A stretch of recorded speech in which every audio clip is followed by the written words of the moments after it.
News नशा आदत हर खबर की।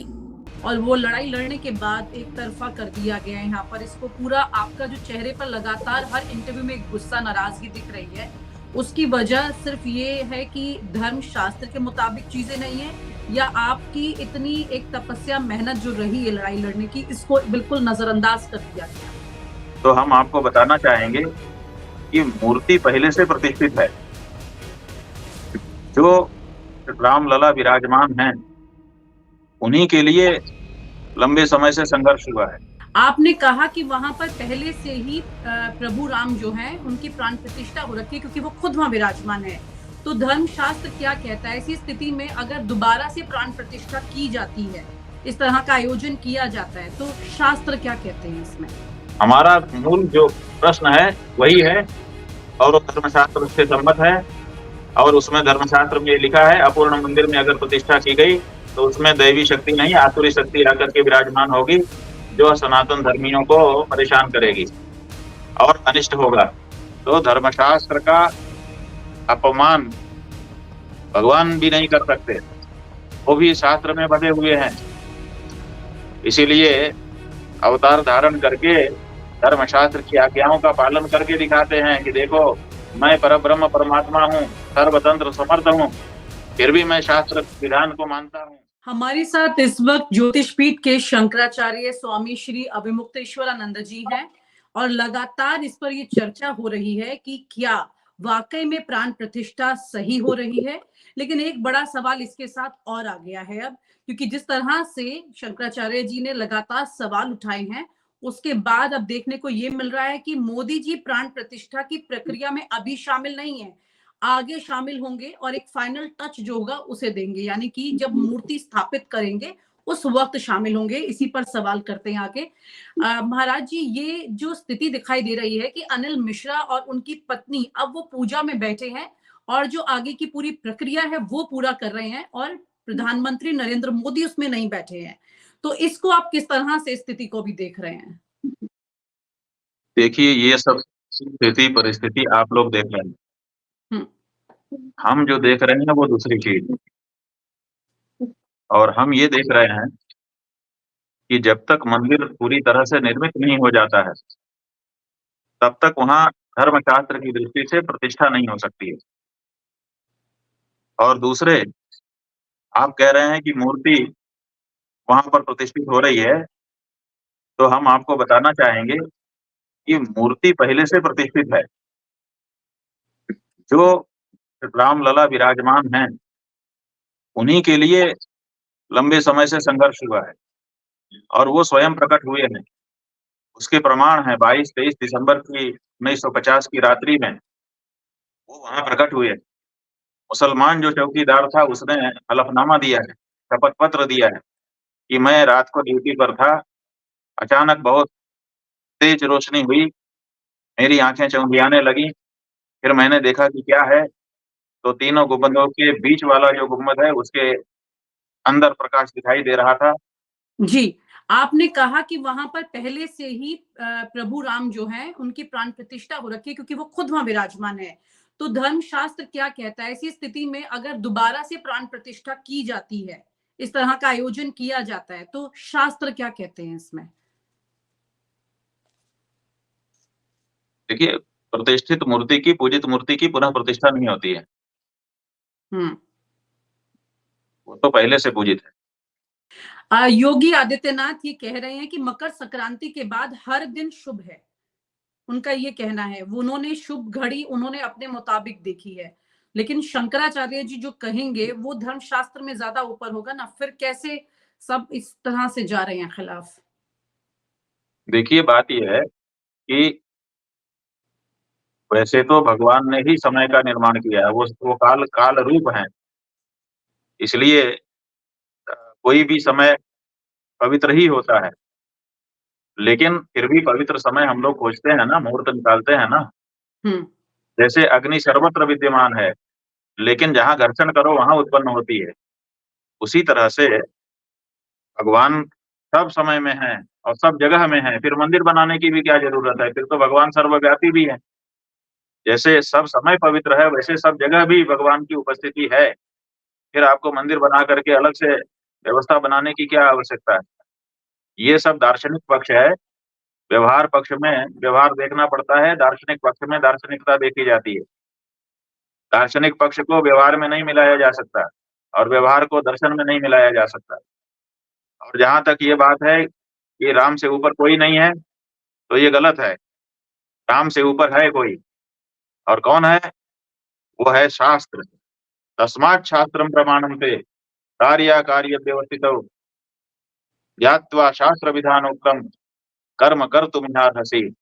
भगवान ने कहा है कि तेरे लिए शास्त्र ही प्रमाण है, पहले उसको जान ले और जान करके तदनुसार ही कर, तो इसी में तेरा कल्याण है। तो धर्मशास्त्र का अपमान भगवान भी नहीं कर सकते, वो भी शास्त्र में बंधे हुए हैं।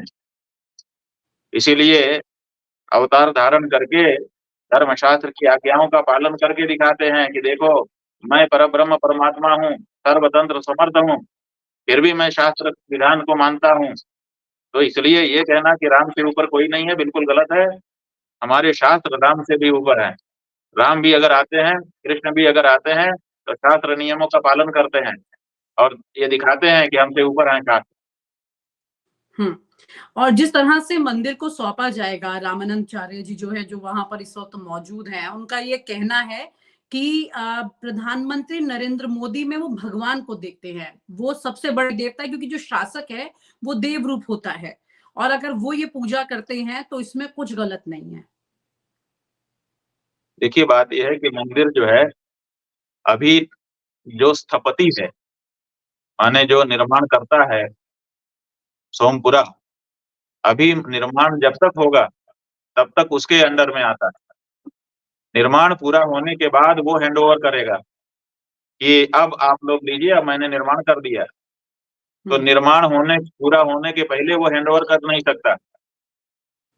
तो इसलिए अभी तो स्थपति के हाथ में है, अभी तो ट्रस्ट के हाथ में नहीं आया है। इन्होंने उनको निर्माण के लिए जगह दी है, वो निर्माण कर रहे हैं।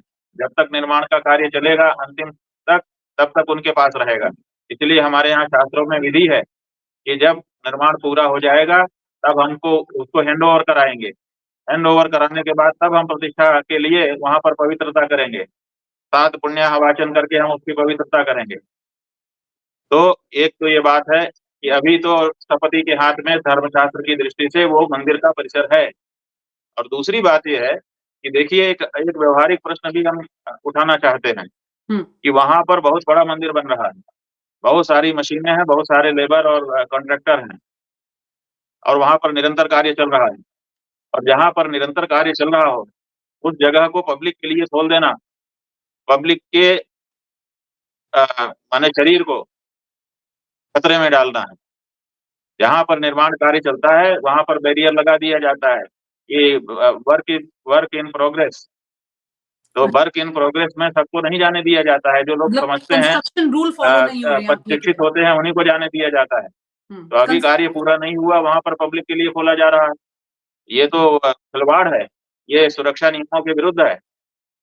तो आपको कोई लग भी रहा है सरकार इस तरह की परमिशन नहीं कर सकती है, कर रही है तो ये सुरक्षा नियमों की धज्जी उड़ाई जा रही है।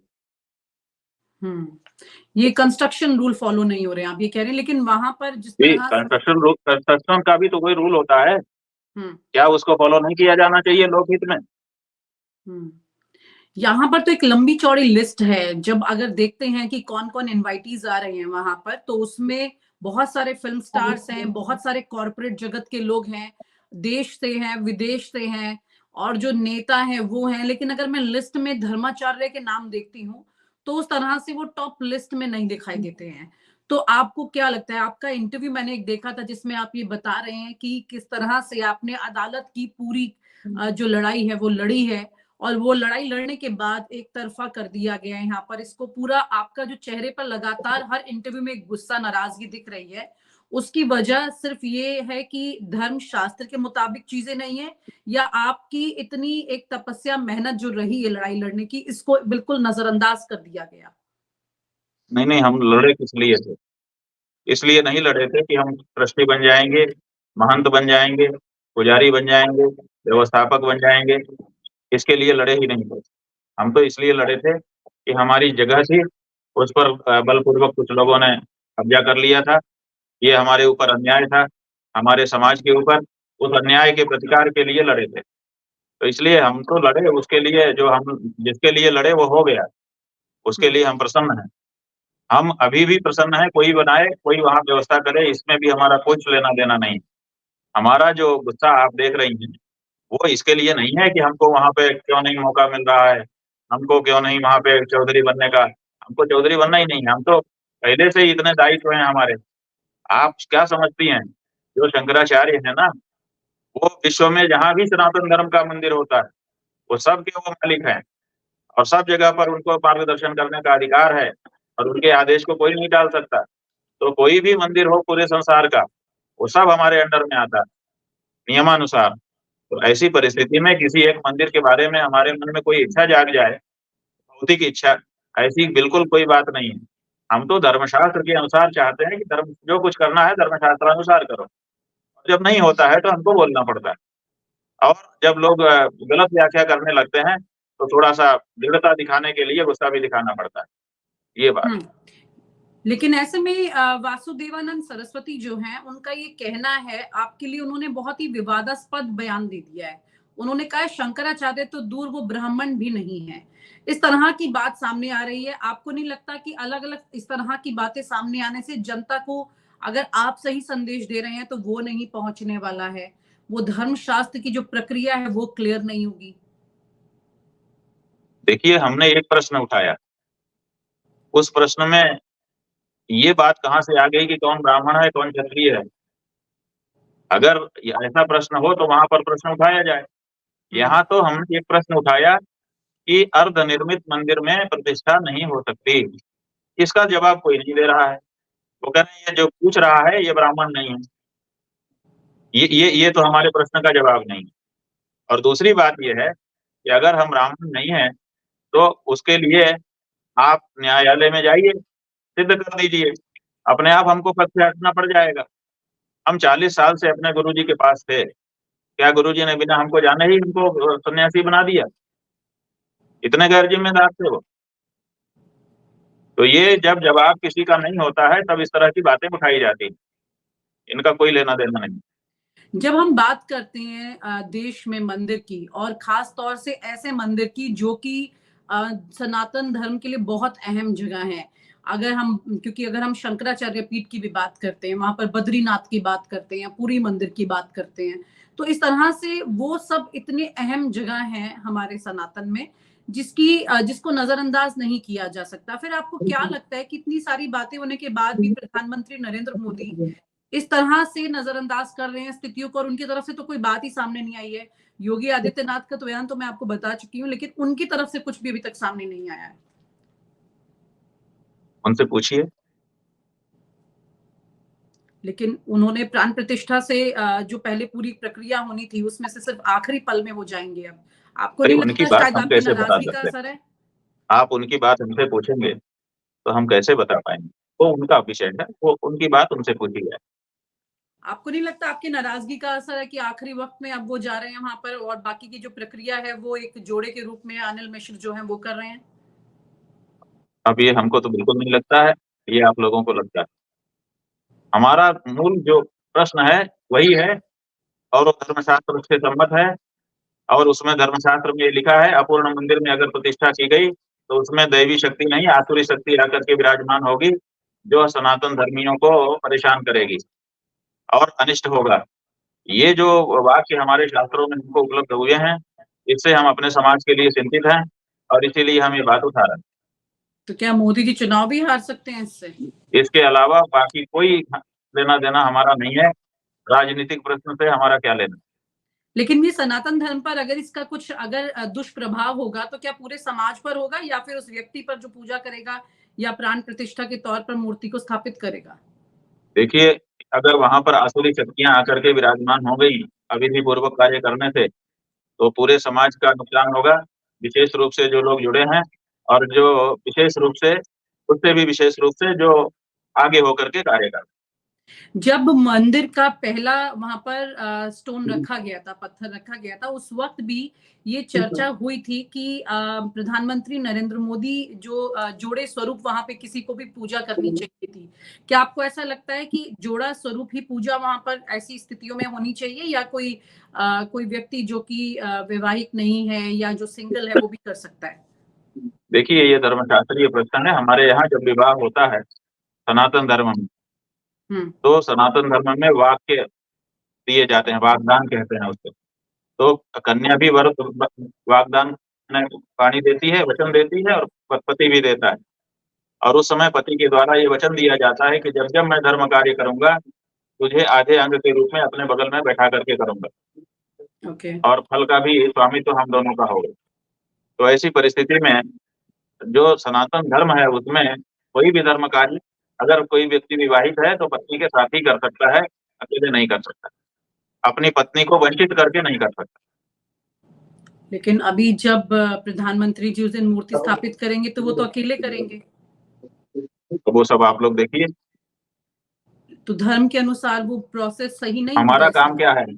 हमारा काम जो है, जैसे सुप्रीम कोर्ट के जज का काम है फैसला देना कि ये उचित है या अनुचित है, लेकिन क्रियान्वयन कराना पुलिस का काम है।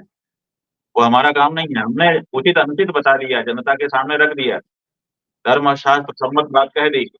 अब उसका क्रियान्वयन की कोई एजेंसी हमारे हाथ में नहीं।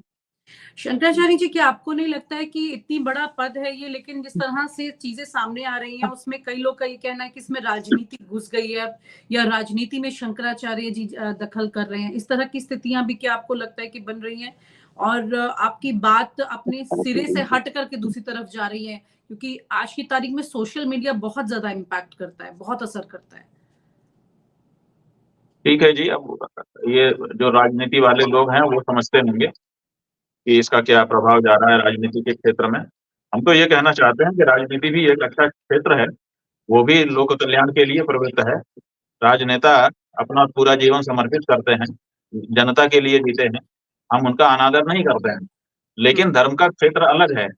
तो राजनीति के लोगों को धर्म के क्षेत्र में, और धर्म के लोगों को राजनीति के क्षेत्र में अधिक प्रवेश नहीं करना चाहिए। जितना सहसंबंध के लिए जरूरी होता है उतना ठीक है।